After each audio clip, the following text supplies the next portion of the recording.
അർജുന വിഷാദ യോഗം ആദ്യ ചാപ്റ്റർ. ബില്ലാളി വീരനായ അർജുനൻ അടക്കളത്തിൽ തളർന്ന തരിപ്പണമായി. എന്തുകൊണ്ടാണ് അർജുനന്റെ വിഷാദത്തിന് കാരണം? ഞാൻ പണ്ട് MA കഴിഞ്ഞ് ഇവിടെ ഇരിഞ്ഞാലക്കുടയിൽ PG സെന്ററിൽ ക്ലാസ് എടുത്തുകൊണ്ടിരിക്കുമ്പോൾ അവിടെ ഞങ്ങൾക്ക് എസ്സേസ് ഓൺ ഗീത പഠിപ്പിക്കാനുണ്ട്. അരവിന്ദോ ഘോഷിന്റെ പഠിപ്പിക്കുന്ന ആർക്കും അറിയില്ല, കേൾക്കുന്നവർക്കും അറിയില്ല എന്താണ്. സുഖമാണ്. എസ്സേസ് ഓൺ ഗീത, അരവിന്ദോന്റെ വാക്ക് ഒരു പേജാണ് ഇംഗ്ലീഷിൽ. അപ്പൊ അതില് സ്ട്രക്ചർ പഠിക്കണം, സെമാൻറ്റിക്സ് പഠിക്കണം, എല്ലാം പഠിക്കണം. അപ്പൊ ഞാൻ അർജുന വിഷാദ യോഗത്തെ കുറിച്ച് പറഞ്ഞപ്പോ ഒരു കുട്ടി എഴുന്നേറ്റ് പറഞ്ഞു, 23, 25 ഇത് എല്ലാവർക്കും വിഷാദമുണ്ട്. ഉണ്ടോ? നമ്മുടെ വിഷാദം എന്താണെന്ന് നമുക്കറിയില്ല.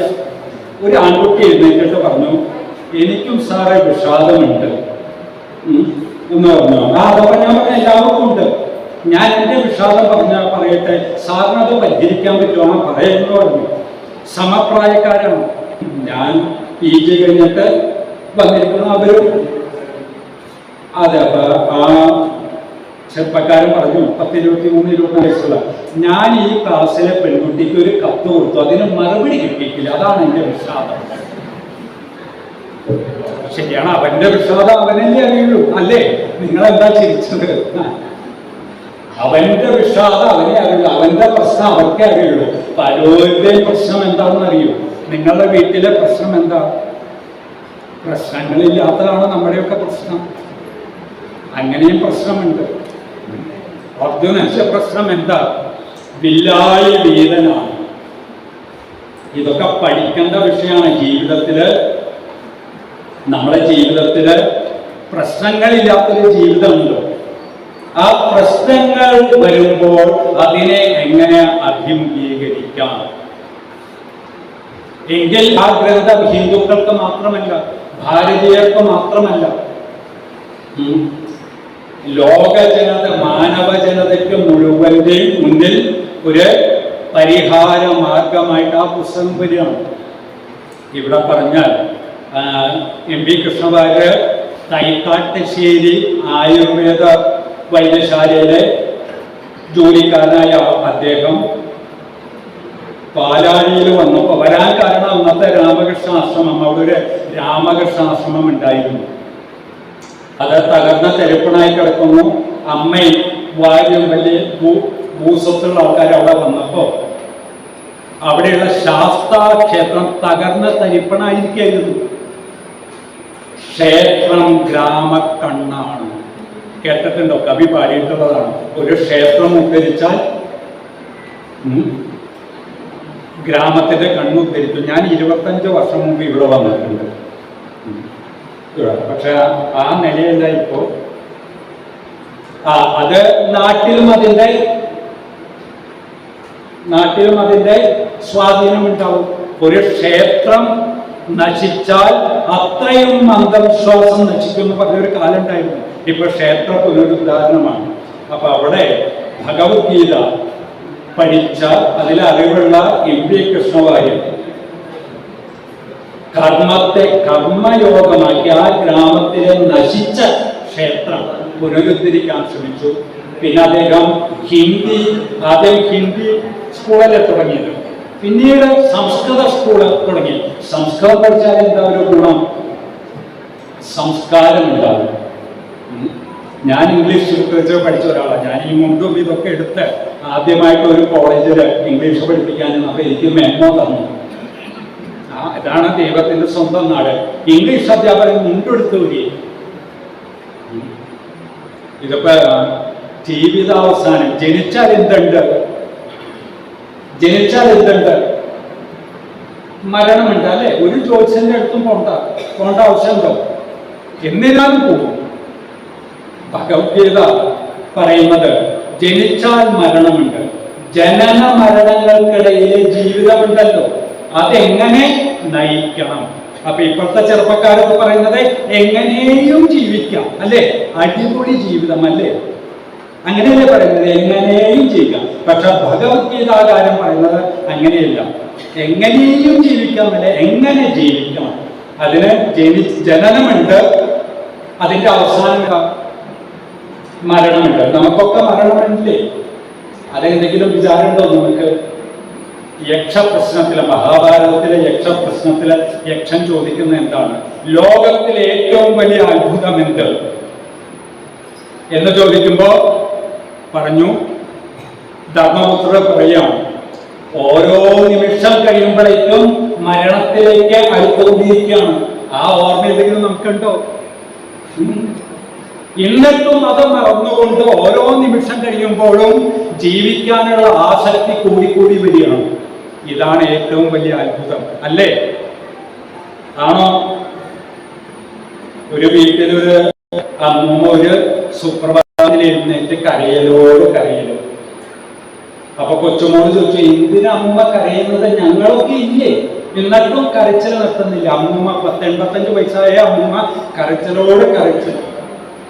അപ്പൊ കൊച്ചുമോള് ചോദിച്ചു, അമ്മൂമ്മ എന്തിനാ കരയണം? അമ്മൂമ്മ എന്തിനാ കരയണം? ഞങ്ങളൊക്കെ ഇല്ലേ? അതാണ് മോളെ എന്റെ ഭയം. നിന്റെ കാലശേഷം എനിക്ക് ആരുണ്ട്? നമ്മളെ ചുറ്റി ഇതൊക്കെയല്ലേ? അപ്പോ മനുഷ്യൻ ജനിച്ചു കഴിഞ്ഞാൽ മരിക്കും, അത് ഉറപ്പാണ്. അതുകൊണ്ട് ഭഗവത്ഗീത എന്തോ പഠിപ്പിക്കുന്നു? സ്വാമി വിവേകാനന്ദനും മഹാത്മജിയും അരബിന്ദോ ഘോഷും തുടങ്ങിയ ഗീതാ രഹസ്യം എഴുതിയ ബാലഗംഗാധരത്തിലേക്ക് പൂനെയിലെ മാണ്ഡ്യ ജയിലിൽ വെച്ചിട്ടാണ് ഗീതാ രഹസ്യം 2.5 വർഷം കൊണ്ട് അദ്ദേഹം എഴുതിയത്. അവരെല്ലാം പറയുന്ന എന്താ? മരണത്തെ മന്ദഹാസത്തോടുകൂടി നേരിടാൻ ഭഗവത്ഗീത പഠിപ്പിക്കുന്നു. ഭയങ്ങളിൽ വെച്ച് ഏറ്റവും വലിയ ഭയം എന്താ? സമ്പത്തുള്ളവനെ ദാരിദ്ര്യത്തെക്കുറിച്ച് ഭയമുണ്ട്, ആരോഗ്യമുള്ളവന് അനാരോഗ്യത്തെക്കുറിച്ച് ഭയമുണ്ട്. അതിലും വലിയ ഭയമാണ് സൗന്ദര്യമുള്ളവരുടെ ഭയം. വൈരൂപ്യം വന്നാൽ കഴിഞ്ഞില്ല എല്ലാം.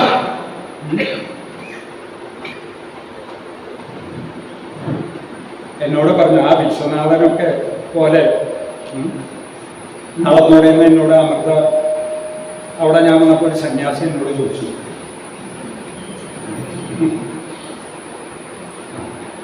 അപ്പൊ ഇതൊക്കെയാണ്. അതിലെ ഏറ്റവും വലിയ ഭയമാണ് എന്താ? മരണഭയം. അപ്പൊ ഭഗവത്ഗീത എന്തിനു പഠിക്കുന്നു? ജനിച്ചാൽ മരണമുണ്ട്. അർജുനൻ, പടക്കളത്തിൽ നിന്ന് അർജുനൻ മരണഭയമുണ്ട്. അതിന് കാരണം മമത.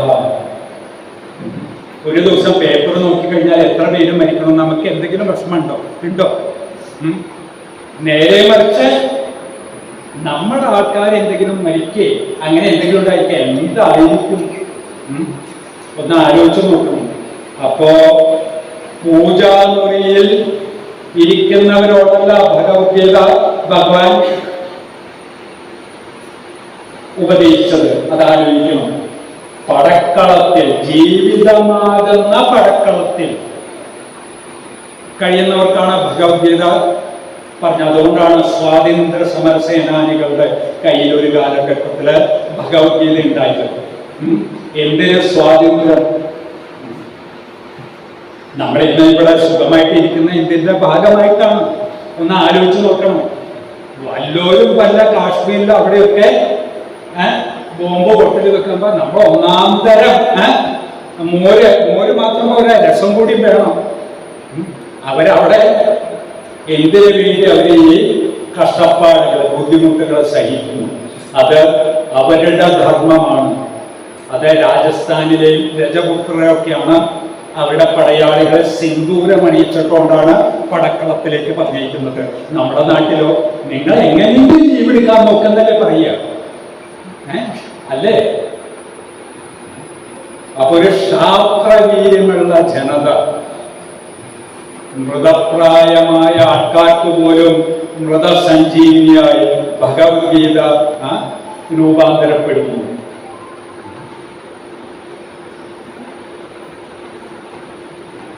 അപ്പൊ ഭഗവത്ഗീതയുടെ പഠനം ആരംഭിക്കുകയാണ്, അല്ലേ? അല്ലെ? നാരായണീയം പഠിച്ചു കഴിഞ്ഞു. ഞാൻ അങ്ങനെ കേട്ടത്. നന്നായി. അപ്പൊ ഞാൻ തന്നെ പറഞ്ഞു, ഇനി നാരായണീയത്തിലേക്ക് ഭഗവത്ഗീതയിലേക്കൊക്കെ വരണ്ടേ? കാരണം നാരായണീയ സത്സംഗ സമിതികളെ കൊണ്ട് നാട്ടിൽ നടക്കാൻ പറ്റുന്നില്ല. വേറെ കുറ്റം പറയാമെന്ന് വിചാരിക്കരുത്, അത് സംസ്കൃതമാണല്ലോ. അതെ അല്ലേ? അല്ലേ? അപ്പൊ നാരായണീയം പഠിക്കുമ്പോൾ അതിന് ഭാഷാശുദ്ധി വേണം. അതാണ് ഒരു 6 മാസം മുമ്പ് ഗുരുവായൂർ ചെന്നപ്പോൾ സംസ്കൃതവും തമിഴും മലയാളവും അറിയുന്ന ഒരു തമിഴ് ഒരു സ്കോളർ എൻ്റെ കൂടെ ഉണ്ടായിരുന്നു. അപ്പൊ ഞങ്ങൾ മേൽപ്പത്തൂർ ഓഡിറ്റോറിയത്തിൽ ഇരുന്നു. കുറച്ച് കഴിഞ്ഞപ്പോൾ അദ്ദേഹം എന്നെ വിളിച്ചു. പൂവ എന്താ? they are clamoring for the blood of Melpathur. മേൽപ്പത്തൂരിന്റെ രക്തമാണ് അവർ ദാഹിക്കുന്നത്. നാരായണീയത്തിന് ഭാഷാശുദ്ധിയാണ് വേണ്ടത്. ഭഗവത്ഗീത പഠിക്കാൻ ചിത്തശുദ്ധി മതി. ഇപ്പൊ ഞാനിത് പരിഹസിക്കാൻ പറഞ്ഞു എന്ന് വിചാരിക്കരുത്. കാരണം ഞാൻ ഇംഗ്ലീഷ് ലിറ്ററേച്ചർ ഒരു കുഗ്രാമം ഇരിഞ്ഞാലക്കുടയ്ക്ക് അടുത്ത കിഴുത്താണിയിൽ ജനിച്ച് ഞാൻ ഇംഗ്ലീഷ് ലിറ്ററേച്ചറിന് MA-ക്ക് 2nd റാങ്ക് ഒക്കെ വാങ്ങി. ഇതൊന്നും ഈ റാങ്ക് വാങ്ങുന്നൊന്നും അല്ല. ഇപ്പോഴും ഇംഗ്ലീഷ് അതിൻ്റെതായ രീതിയിൽ ഉച്ചരിക്കാൻ എനിക്ക് മലയാളികൾക്ക് പറ്റില്ല. ഒരു ഉദാഹരണം പറഞ്ഞാൽ, ഒരു പ്രധാനപ്പെട്ട പദമാണ് LOVE. എന്താ അർത്ഥം? LOVE അതെങ്ങനെ ഉച്ചരിക്കേണ്ടതെന്ന് വെച്ചാൽ ടിപ്പ് ഓഫ് ദ ടോ should reach at upper palate എന്നാണ് ഫോണറ്റിക്സിൽ പറയുന്നത്. I love you. ഹാംലെറ്റില്, ഷേക്സ്പിയറിന്റെ പ്രധാനപ്പെട്ട ട്രാജഡിയായ ഹാംലെറ്റ് തന്റെ പ്രേയസിയോട് പറയുന്നുണ്ട്, കാമുകിയോട് പറയുന്നുണ്ട്, I love you. ഇന്നലെ ഉച്ചാരണം പറഞ്ഞാൽ none other than I, ഞാനാണ് നിന്നെ പ്രണയിക്കുന്നത്, എൻ്റെ അച്ഛനോ അമ്മയോ അല്ല, അവരുടെ അനുവാദമൊന്നും എനിക്ക് വേണ്ട എന്ന് പറയുന്ന രീതിയിലാണ് നാടകീയമായിട്ട് ഹാംലെറ്റ് പറയുന്ന അപ്പൊ നമ്മളിത് അവതരിപ്പിക്കുമ്പോൾ മുണ്ടൊക്കെ എടുത്താണ് പോകുന്നതെങ്കിലും നമ്മൾ ഇതറിഞ്ഞ ഫോണറ്റിക്സ് ഒക്കെ പഠിച്ച് നമുക്കത് ചെയ്യേണ്ടി വരും. അങ്ങനെയൊന്നും ബെൻ ജോൺസനോ ഒക്കെ സദേൺ വെസക്സിൽ പഠിപ്പിച്ച പറയുന്ന ഷേക്സ്പിയറിയൻ നാടകങ്ങൾ നമുക്ക് പഠിപ്പിക്കാൻ പറ്റില്ല. അതുപോലെ തന്നെയാണ് നാരായണീയത്തിന്റെ കാര്യങ്ങളൊക്കെ പറയുമ്പോൾ.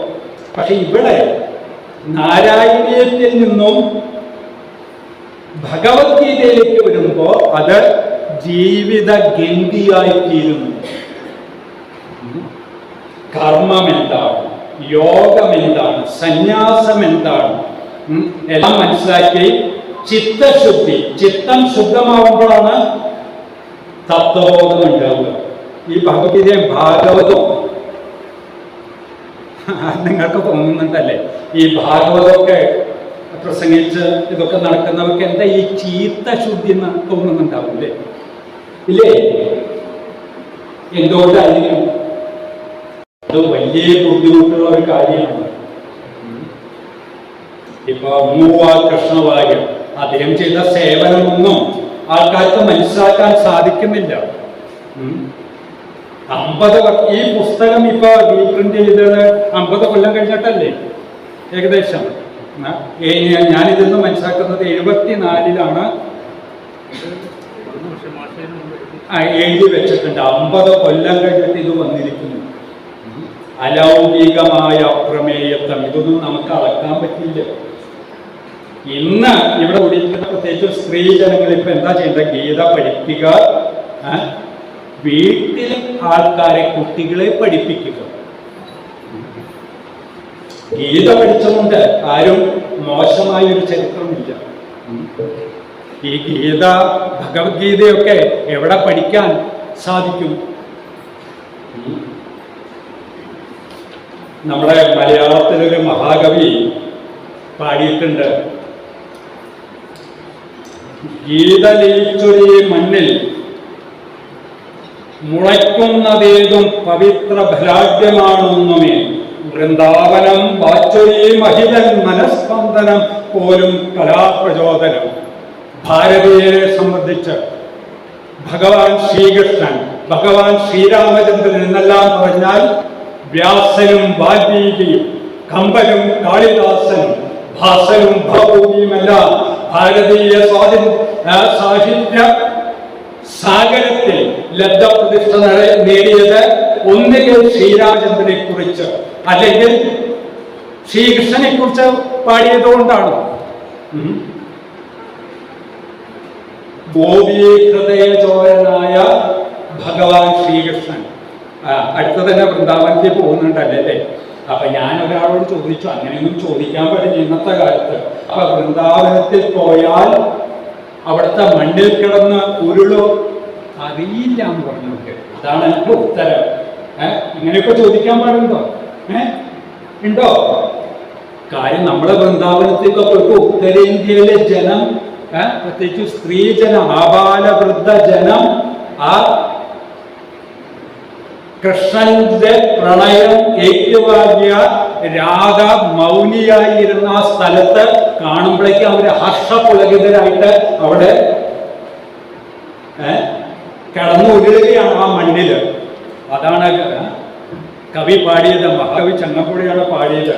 ഗീതലയിച്ചുരീ മണ്ണിൽ മുളയ്ക്കുന്നതേകും പവിത്ര ബലാഢ്യമാണെന്നുമേ വൃന്ദാവനം വാച്ചുരീ മഹിതൻ മനസ്പന്ദനം പോലും കലാപ്രചോദനം. പിന്നെ മഹാകവി വള്ളത്തോള് നിങ്ങൾക്ക് അറിയാം, എൻ്റെ ഗുരുനാഥൻ എന്നുള്ള ശ്ലോകത്തില് ഗീതയ്ക്കു മാതാവായ ഭൂമിയെ ദൃഢമിതുമാതിരിയൊരു കർമ്മയോഗിയെ പ്രസവിക്കൂ. മഹാത്മാഗാന്ധിയെ കുറിച്ചിട്ടാണ് പറയുന്നത്. അനാസക്തി യോഗം. ഇപ്പൊ ഇവിടെ ഫാദർ ഡോക്ടർ സേവിയർ തറമ്മിലിരിക്കുന്നുണ്ട്. ഇവിടെ അടുത്ത കാലടിയിൽ സമീക്ഷ എന്ന് പറയുന്ന ഒരു സ്ഥാപനം ഉണ്ട്. അവിടെ കഴിഞ്ഞ ശങ്കര ജയന്തി ദിനത്തിൽ എന്നെ പ്രഭാഷണത്തിന് വിളിച്ചപ്പോൾ ഞാൻ പറഞ്ഞു, ഈ സമീക്ഷയുടെ ഫൗണ്ടറായിട്ടുള്ള ഫാദർ സെബാസ്റ്റ്യൻ പൈനാടത്ത് എഴുതിയ ഗീതാ സാധനം, അതിനെക്കുറിച്ച് ഞാൻ പ്രസംഗിക്കാം. ഞാനത് വായിച്ചു, അതിനെക്കുറിച്ച് ഞാൻ ക്ലാസ് എടുക്കാം. ഒരു സാധകന്റെ സഞ്ചാര പദ്ധതി. ഇപ്പൊ ഫാദർ സെബാസ്റ്റ്യൻ പൈനാടത്ത് ജർമ്മനിയാണ്. അവിടെ ഗീതയും ഒക്കെയാണ് അദ്ദേഹം പഠിപ്പിക്കുന്നത്. അപ്പൊ അദ്ദേഹം പറയുന്നത് എന്താ, ഗീതാ സാധന 19ാമത്തെ വയസ്സിൽ എനിക്ക് ഭഗവത്ഗീത കിട്ടി. അദ്ദേഹം സ്ഥാപിച്ച ഗീത സമീക്ഷ കാലടി ഒന്ന് പോയി കാണണം നിങ്ങൾ പറ്റിയാൽ. അപ്പൊ അവിടെ കഴിഞ്ഞ ഒരു വർഷമായിട്ട് ഗീതാ വ്യാഖ്യാനങ്ങളെ കുറിച്ച് ഗൂഗിൾ മീറ്റ് ഓരോ മാസവും. ഇന്നലെ ജയാ സുദർശനം നടത്തേണ്ടതായിരുന്നു ഗീതാ വൈഖരിയെ കുറിച്ച്. അപ്പൊ ജയാ സുദർശനം എന്തുകൊണ്ട് അതെന്ന് മാറിയെന്ന് എനിക്കറിയില്ല. അമ്മയ്ക്ക് അസുഖം അതൊന്നുമല്ല, കാരണം അവിടെ വലിയ പണ്ഡിതന്മാരാണ് വരുന്നതെന്നുള്ളൊരു സംശയം വന്നു. അത് തന്നെയാണ് സൂത്രം, നമുക്ക് അറിഞ്ഞൂടെ. 1 മണിക്കൂറുള്ള കാര്യം പണ്ഡിത സമദർശിന. ആരാ പണ്ഡിതൻ? ഭഗവത്ഗീതയിൽ പറയുന്നത് എല്ലാവരെയും സമമായിട്ട് കാണുന്നവരാണ് പണ്ഡിതൻ.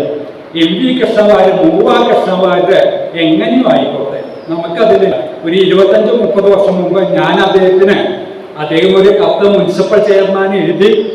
ആ മുനിസിപ്പൽ ചെയർമാൻ എനിക്ക് കത്ത് തന്നു. അതിന് മറുപടി ആദ്യം നിശ്ചിതമായിട്ട് ഞാൻ എഴുതി മൂവാ കൃഷ്ണവാര്യർക്ക്. അങ്ങനെ ഇദ്ദേഹത്തെ കാണാൻ വേണ്ടിയാണ് ചെല്ലുന്നത്. അപ്പൊ ഞാൻ പറഞ്ഞു, ഞാൻ രാജീവ് ഇരിഞ്ഞാലക്കുട ഇവിടെ കെഴുത്താണിയാണ്. ആ വരണം താങ്കളെ പോലെയുള്ള പണ്ഡിതന്മാരെ ഇരിക്കാൻ പറ്റിയ സ്ഥലമല്ല എന്ന് പറഞ്ഞിട്ടാണ് എന്നെ വിളിച്ച് 8:30 തൊട്ട് 4:30 വരെ ഞങ്ങളൊന്ന് വർത്തമാനം പറഞ്ഞു. അപ്പൊ ആ ഓർമ്മകള് ഇവിടെ കുറെ പങ്കുവയ്ക്കാൻ സാധിച്ചു. ഗീതാ വൈഖരി. അപ്പൊ ഈ നാരായണീയം കഴിഞ്ഞ അടുത്ത സ്റ്റെപ്പ്, ഇപ്പൊ നിങ്ങളൊക്കെ ഗ്രാജുവേഷൻ കഴിഞ്ഞ് പോസ്റ്റ് ഗ്രാജുവേഷനിലേക്ക് കിടക്കുകയാണ്. ഇപ്പൊ സമയം 11:30 കഴിയേണ്ട സമയമായി. പരിപാടി കഴിയേണ്ട സമയമായി. സ്വാമി വിവേകാനന്ദൻ പറയുന്നുണ്ട്, it is a insult to speak Vedanta to the empty stomach. വിശക്കുന്ന വയറിനോട് വേദാന്തം പറയാൻ പാടില്ല. പക്ഷെ ഭഗവത്ഗീത വേദാന്തത്തിൽ അധിഷ്ഠിതമാണ്, മോക്ഷശാസ്ത്രമാണ്. ആത്യന്തികമായിട്ട് എന്തിനു ഭഗവത്ഗീത പഠിക്കണം? പണ്ഡിതനായാലും പാമരനായാലും സമ്പന്നനായാലും ദരിദ്രനായാലും മരണം ഉറപ്പാണല്ലോ. മരണസമാനമായ അനുഭവങ്ങൾ അതനുഭവിച്ചവർക്കേ അറിയുള്ളൂ. ആരുടെ മരണം? ഒന്നിലേക്ക് അവനവന് മരണാനുഭവം ഉണ്ടാവണം. ഒരു ദിവസം രാത്രിയിൽ കിടന്നപ്പോൾ ഒരാൾക്ക് മരണം അനുഭവം ഉണ്ടായി. ഒരാൾക്ക് മരണം അനുഭവം ഉണ്ടായി. അപ്പൊ അദ്ദേഹം അരുണാചലേശ്വരനെ പ്രാർത്ഥിച്ചു. പണ്ട് ഏതൊരു സന്യാസി തന്റെ മധുരയിലുള്ള വീടിന്റെ മുന്നിൽ പോകുന്ന സമയത്ത് അരുണാചലേശ്വരന്റെ അവിടെ നിന്നാണ് വരുന്നതെന്ന് കേട്ടു. അത് മാത്രമേ സ്മരണയിലുള്ളൂ.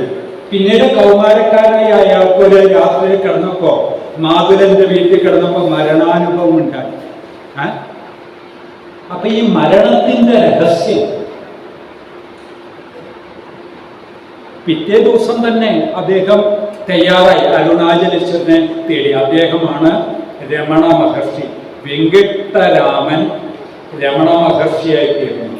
മരണത്തെ രമണമാക്കിയ രമണ മഹർഷി. പോൾ ബ്രണ്ടനെ പോലെയൊക്കെയുള്ള ആൾക്കാർ ഇന്ന് തിരുവണ്ണാമലയിൽ എത്തുന്നു. അപ്പൊ നിങ്ങൾ രമണ മഹർഷി അല്ല ഭഗവത്ഗീത വായിക്കുമ്പോൾ ആദ്യം സമീക്ഷയിൽ പോവാ. ഇപ്പൊ ഞാൻ കന്യാകുമാരിയിലുണ്ട്. കന്യാകുമാരിയിൽ നിന്ന് പോകുന്നതിന് മുമ്പ് കന്യാകുമാരി വന്ന എല്ലാ സൗകര്യം ഉണ്ടാവും. ഇടയ്ക്ക് തിരുവണ്ണാമലയിൽ പോവാ. ജനിച്ചു പോയില്ലേ? ഇങ്ങനെയുള്ള പുണ്യസ്ഥലങ്ങളൊക്കെ ഒന്ന് കാണുക. ഗുരുവായൂരും ചോലനിക്കര മാത്രം പോയാൽ മതിയോ? മതിയോ? ക്ഷേത്രം എന്ന് പറഞ്ഞാൽ എന്താ? ഭഗവത്ഗീത പറയുന്നു, ഇതം ശരീരം കൗന്ദേയ ക്ഷേത്രമിത വിധീയതേ. ശരീരമാകുന്ന ക്ഷേത്രത്തിൽ കുടികൊള്ളുന്ന ക്ഷേത്രജ്ഞൻ. അതൊക്കെ ഒരു ചിന്ത വേണ്ടേ? അപ്പൊ ഭഗവത്ഗീത എന്ന് പറയുന്നത് വേദാന്ത ശാസ്ത്രം. ഉപനിഷത്തുകളാകുന്ന ഭോക്കളെ കറന്നെടുത്ത പാല്. അത് നമ്മുടെ ജന്മാവകാശമാണ്. ഇപ്പൊ കണ്ടില്ലേ, ജസ്യൂട്ട സഭയുടെ ആൾക്കാരാണ് ഇവര്. ലോകത്തിലെ ഏറ്റവും വലിയ ക്രൈസ്തവരിലെ ഏറ്റവും പ്രശസ്തമായിട്ടുള്ള സഭയാണ് ജസ്യൂട്ട സഭ. അവിടെ അവര് ഗീതാ സാധന 19 വയസ്സിൽ അത് കയ്യിൽ കിട്ടിയ 80ാമത്തെ വയസ്സിൽ ഗീതാ സാധന പുസ്തകം എഴുതി മാതൃഭൂമി പുസ്തകം പ്രസിദ്ധീകരിച്ചു. ഭാരതത്തിൽ നിന്നും വരുന്ന വൈദികൻ എന്നുള്ള നിലയ്ക്ക് ജർമ്മനിയിൽ അദ്ദേഹത്തെ ആരാധിക്കുന്നു. ജർമ്മനി എന്നൊക്കെ പറഞ്ഞാൽ ഹെർമൻ ഹെസ്സയുടെ നാടാണ്. ഹെർമൻ ഹെസ്സയാണ് ബുദ്ധനെ കുറിച്ചിട്ട് ഏറ്റവും ഗംഭീരമായ ഒരു പുസ്തകം. അതില് സിദ്ധാർത്ഥ എന്നാണ് അതിന്റെ പേര്. സിദ്ധാർത്ഥ രാജകുമാരൻ അറിയാലോ. രാജകീയമായ വസതി, യവനയുക്തയായ ഭാര്യ, ഓമനയായ മകൻ, ഇതിനൊക്കെ ഉപേക്ഷിച്ച് സിദ്ധാർത്ഥ രാജകുമാരൻ പോകുന്നുണ്ട്. അങ്ങനെ ഭഗവാൻ ബുദ്ധനാകുന്നു. ഹെർമൻ ഹെസ്സയുടെ നോവലിൽ സിദ്ധാർത്ഥ രാജകുമാരൻ, മാജിക് റിയലിസം എന്ന് പറയും അതിന്. സിദ്ധാർത്ഥ രാജകുമാരൻ ഭഗവാൻ ബുദ്ധനോട് പല ചോദ്യങ്ങൾ ചോദിച്ചിട്ട് അവസാനം അദ്ദേഹം ഒരു ഉത്തരാണ് നൽകുന്നത്. പറയുന്ന എന്താ? I don't know the mystery of God, but the miseries of the people. ആ ദർശനം ഒന്ന് നോക്കൂ. എനിക്ക് ഈശ്വരന്റെ നിഗൂഢതയെക്കുറിച്ചൊന്നും അറിയില്ല, പക്ഷെ മനുഷ്യന്റെ ദുഃഖത്തെക്കുറിച്ച് അറിയാം. നമ്മുടെ ദുഃഖം എന്താ? ഇവിടെ ഇരുന്ന് നമ്മളൊന്ന് ആലോചിക്കണം, നമ്മുടെ ദുഃഖം എന്താ? എനിക്ക് എന്ന് സാക്ഷാത്കാരം കിട്ടും എന്നുള്ളതാണ് നമ്മുടെ ദുഃഖം. ഒന്ന് ആലോചിച്ച് നോക്കൂ.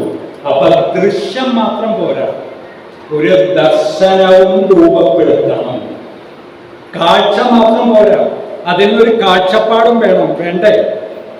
നമ്മളെ ചിലവരോട് ചിലതൊക്കെ എഴുതാൻ പറയും. അപ്പൊ അവരിങ്ങോട്ട് ഒരു അമ്പ് അയച്ചാൽ 10 അമ്പ് ഇങ്ങോട്ട് അയക്കും. അവരുടെ ദർശനം അങ്ങനെയാണ്.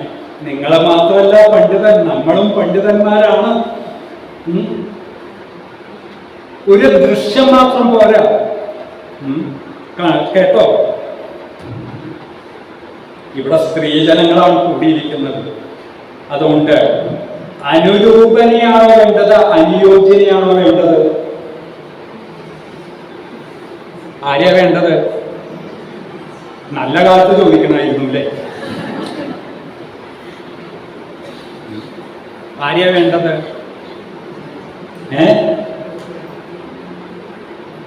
ഓ ഇപ്പോഴൊക്കെ അങ്ങനെ. പിന്നെ അനുയോജ്യൻ എങ്ങനെയാണ് അനുയോജ്യനായിട്ട് തോന്നുന്നത്? കൂടെ കിടക്കുന്നവർക്കല്ലേ രാത്രി അറിയൂ. ഭഗവത്ഗീതയിലായിരുന്നു അഹിംസ കൊണ്ട് മാത്രം ഭാരതം സ്വതന്ത്രമാവില്ല എന്ന് പറഞ്ഞ ഭഗത് സിംഗിനെ പോലുള്ളവരുടെ കയ്യിലും ഭഗവത്ഗീതയായിരുന്നു. അതെങ്ങനെയാവും ശരിയാവും? അതാണ് ഇപ്പൊ ചോദിക്കുന്നത്. നിങ്ങളുടെ ഈ ഭഗവത്ഗീത യുദ്ധം ചെയ്യാൻ പ്രേരിപ്പിക്കുന്നതല്ലേ? ഇതാണ്. അപ്പൊ ഇത് ഉത്തരം പറയും. അല്ല, നമ്മള് സാധാരണ ഹിന്ദുക്കളല്ലാലോ, നമ്മളൊക്കെ വിശ്വ ഹിന്ദുക്കളാക്കിയിരുന്നല്ലോ അല്ലേ? അപ്പൊ നമ്മളോട് ചോദിക്കുക, നിങ്ങളുടെ ഭഗവത്ഗീത യുദ്ധം ചെയ്യാൻ പ്രോത്സാഹിപ്പിക്കുന്ന എന്ന് വെച്ചാൽ നമ്മൾ എന്ത് പറയും? ധർമ്മത്തിന് വേണ്ടി യുദ്ധം ചെയ്യണമെന്നാണ് പറയുന്നത്. യൂതുമായിട്ട് ഭഗവാൻ ചെയ്യുന്നല്ലോ. 5 രാജ്യങ്ങൾ, ഒടുവിൽ 5 ഗ്രാമങ്ങൾ, 5 വീടുകൾ സൂചി കുത്താൻ പോലും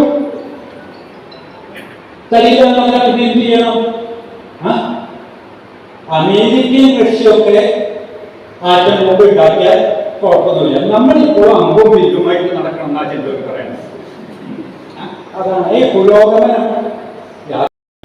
ഗീതാ വൈഖരി ഈ പുസ്തകം മഹാത്മജി എഴുതിയ ഗീതാ വ്യാഖ്യാനത്തിനിട്ട പേരാണ് അനാസക്തി യോഗം. ചെയ്യാതെ, കൂലി ചോദിക്കാതെ വേല ചെയ്യാൻ പറയുന്ന ചൂഷണ തത്വശാസ്ത്രമാണ് ഭഗവത്ഗീതയിൽ അടങ്ങിയിരിക്കുന്നത്. ആണോ? കർമ്മണ്യേ വാദികാരസ്തേ മാ. രാഷ്ട്രീയക്കാരനാവാം. രാഷ്ട്രീയക്കാരന്റെ യോഗ്യത എന്താ? നിങ്ങൾക്കറിയാത്തോണ്ട് ദൈവത്തിന്റെ സ്വന്തം നാട്ടില് വളരെ രസകരമായിട്ട് ആ മദ്രാസ് IIT നടത്തിയ, അതായത് ദക്ഷിണേന്ത്യയിലെ ഏറ്റവും കൂടുതൽ ബ്രെയിനുള്ള കുട്ടികളാണ് മദ്രാസ് IIT ഖരഗ്പൂർ IIT കഴിഞ്ഞാൽ ഏറ്റവും കൂടുതൽ ബുദ്ധിജീവികളായ. അല്ലോ, ആ പെൺകുട്ടിക്ക് 2 ലക്ഷം 3 ലക്ഷം കിട്ടുന്നുണ്ടെന്നാണ് കേൾക്കുന്നത്. ആ പെൺകുട്ടി അർദ്ധരാത്രിയിൽ അഴിഞ്ഞാണ്. ഇപ്പൊ പോലീസുകാരെ തടയാൻ നോക്കിയപ്പോ പോലീസുകാരന് കണ്ണും മുഖമൊക്കെ ചെങ്ങിപ്പോയി എന്നൊക്കെ ഒരു അടി കിട്ടി. സേവനം ചെയ്ത് ജ്ഞാനം നേടുക. പണ്ടൊക്കെ നമ്മളുടെ വീടുകളെല്ലാം ഗൃഹസ്ഥാശ്രമങ്ങളായിരുന്നു. ഇന്നോ?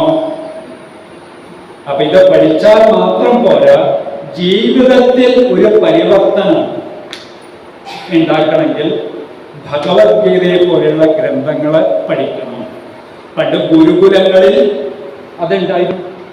ഇപ്പൊ 50 കൊല്ലങ്ങൾക്ക് മുമ്പ് ഞാൻ വീണ്ടും ആവർത്തിക്കുക, എന്തുകൊണ്ടാണ് ഞാനും നിങ്ങളിവിടെ ഇരിക്കുന്നത്? 50 കൊല്ലം മുമ്പ് ആ കുറുമാലിപ്പുഴയുടെ തീരത്തൊരു സുദർശനം സംസ്കൃത വിദ്യാലയം ഉണ്ടായതിന്റെ ഫലമായിട്ടാണ് ഉണ്ടാവുന്നത്. അപ്പൊ ഇത് നമുക്ക് കിട്ടിയ സൗഭാഗ്യമാണ്.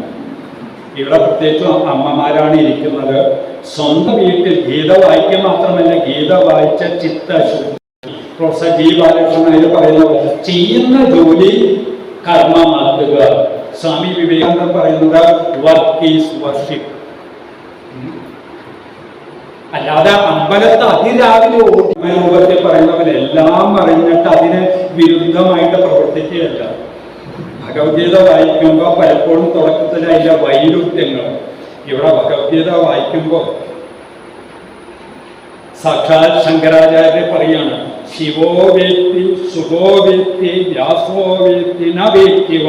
ശിവനറിയാം, ശുഭനറിയാം, വ്യാസനറിയാമോ ഇല്ലയോ എന്ന് തീർച്ചയില്ല. ഭഗവത്ഗീത വായിക്കുമ്പോഴേ അതൊക്കെ കൈകാര്യം ചെയ്യുമ്പോൾ വളരെ സൂക്ഷിച്ച് പഠിക്കുമ്പോൾ വളരെ ഗൗരവമായിട്ട് നീങ്ങിയ കാര്യം. ശിവനറിയാം, ശുഗനറിയാം, വ്യാസനറിയാമോ എന്നറിയില്ല. വ്യാസന ആരാ? നമോസ്തുതേ വ്യാസ വിശാലബുദ്ധേ ഫുല്ലാരവിന്ദായഥാപത്രനേത്ര.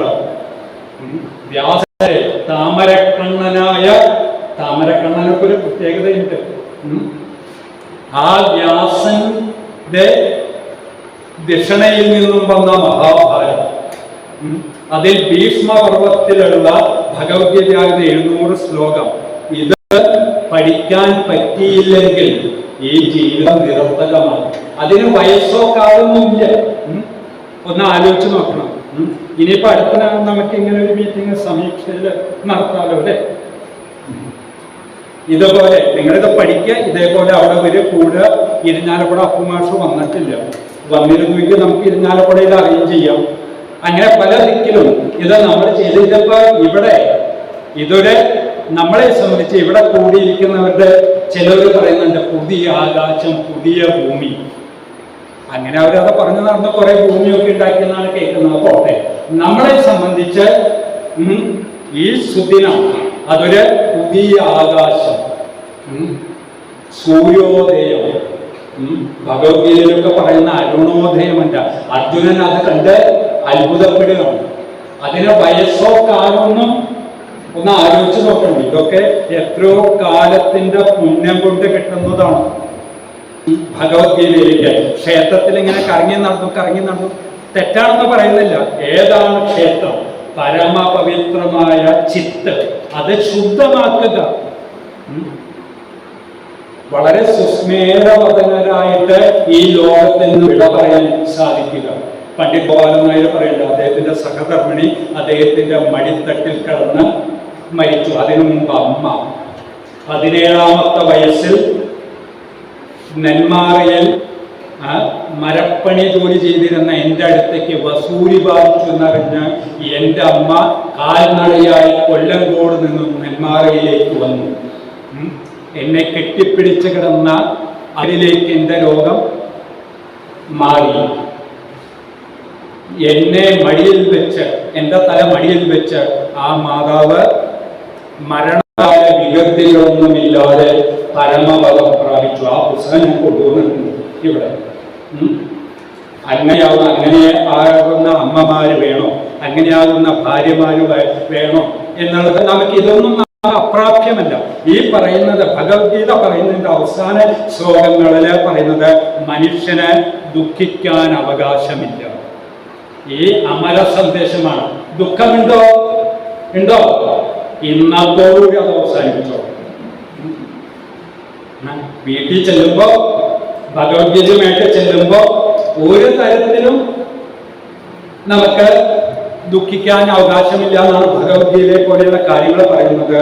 ഉപനിഷത്ത് പറയുന്നുണ്ട്, സ്വാധ്യായാൽ ന പ്രമദിതവ്യം. സ്വാധ്യായത്തിൽ നിന്നും മാറി നിൽക്കരുത്.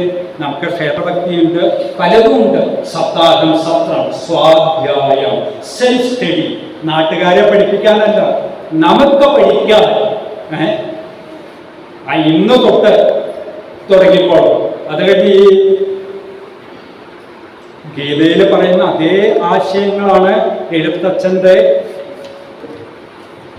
രാമായണത്തിലും വരുന്നത്. പക്ഷെ വളരെ അത്ഭുതകരമായിട്ടുള്ളൊരു കാര്യം, നമ്മളെല്ലാം ഭാഗ്യവാന്മാരാണ് എന്ന് പറയാൻ കാരണം, തുഞ്ചത്തെഴുത്തച്ഛൻ, രാമായണ കിളിപ്പാട്ടൊക്കെ എഴുതിയ തുഞ്ചത്തെഴുത്തച്ഛൻ മഹാഭാരതം മലയാളത്തിൽ പരിഭാഷപ്പെടുത്തിയപ്പോൾ ശ്രദ്ധിക്കേണ്ട കാര്യമാണ്, ഭഗവത്ഗീത 700 ശ്ലോകമുള്ള ഭഗവത്ഗീത കിളിപ്പാട്ടിലേക്കും ഇറങ്ങിയപ്പോ 2 ലൈനിൽ ഒതുക്കേണ്ടി വന്നു.